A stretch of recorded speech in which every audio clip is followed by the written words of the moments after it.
चूंकि वासुकी नाग जानते हैं कि हम सर्पों को श्राप मिला है, कद्रू ने अपने सर्पों को कहा, जाओ सूर्य के इस घोड़े पर ऐसे लिपट जाओ तो कुशा की तेज धार ने सर्पों की बीच जीव को बीच से दो भाग में विभक्त कर दिया। एक दिन जड़कारु ऋषि अपने घर पर हैं तो उन्होंने देखा कि उनके पितर कुएं पर उल्टे लटके हुए हैं। क्यों? पितरों को कोई जल नहीं दे रहा है। क्यों? पितरों की सेवा नहीं हो रही है। और जड़कारु के पितर रोते रोते जड़कारु से कहते हैं, जड़कारु तू विवाह कर, विवाह करके संतति को बढ़ा और ऐसे लोग हों जो हमारे कुल को हमें जल दे, हम पितरों की रक्षा करें।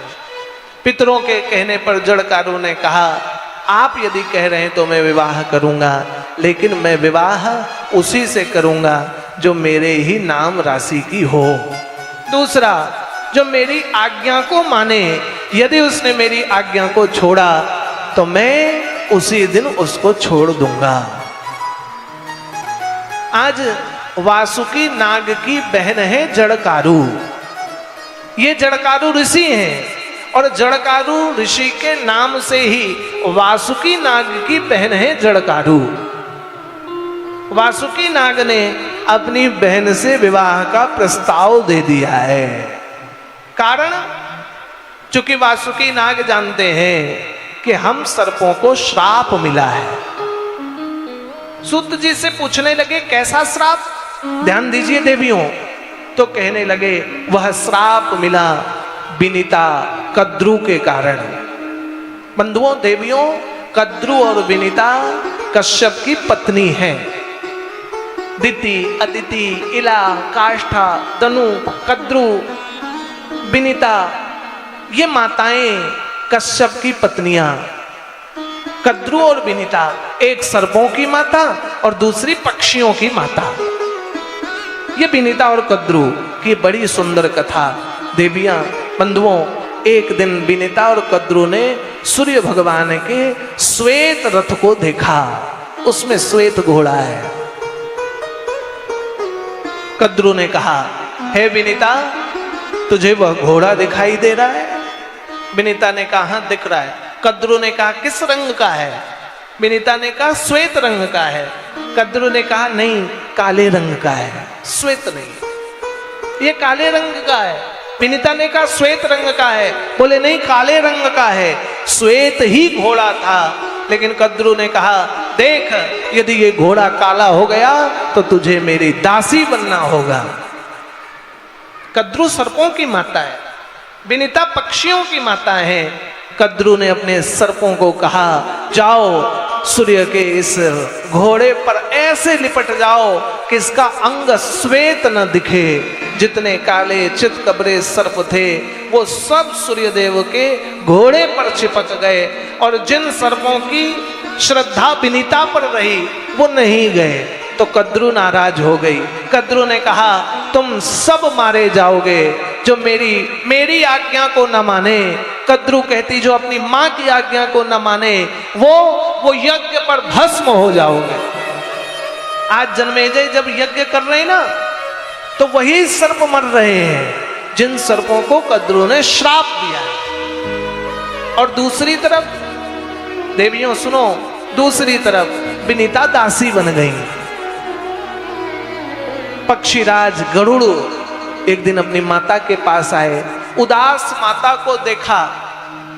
उदास माता से कहा, मां आप उदास क्यों हो? विनीता ने ये सारी कथा बता दी। बोले, चिंता मत करो, आपको माता कद्रू को पीठ में लेकर घूमना नहीं होगा, मैं मां कद्रू को पीठ पर लेकर घूमूंगा। कद्रू को इच्छा हुई मैं समुद्र के उस पार जाऊं। श्री पक्षीराज गरुड़ ने कद्रू माता को पीठ पर लेकर समुद्र के पार ले गई।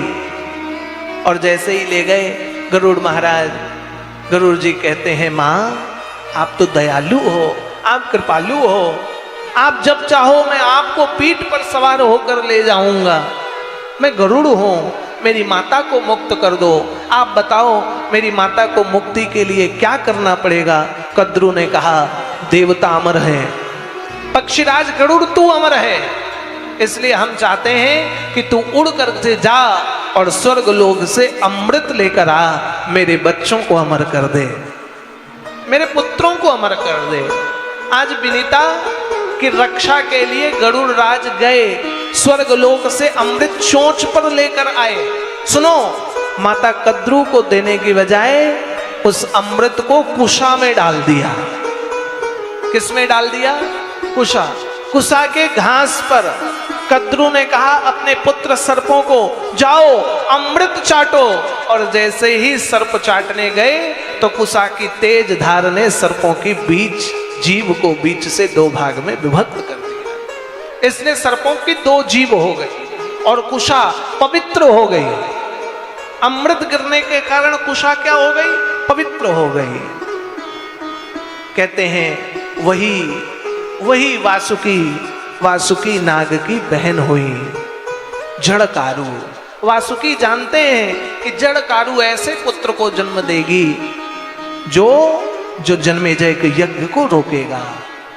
आज जड़कारु का विवाह जड़कारु ऋषि से हुआ।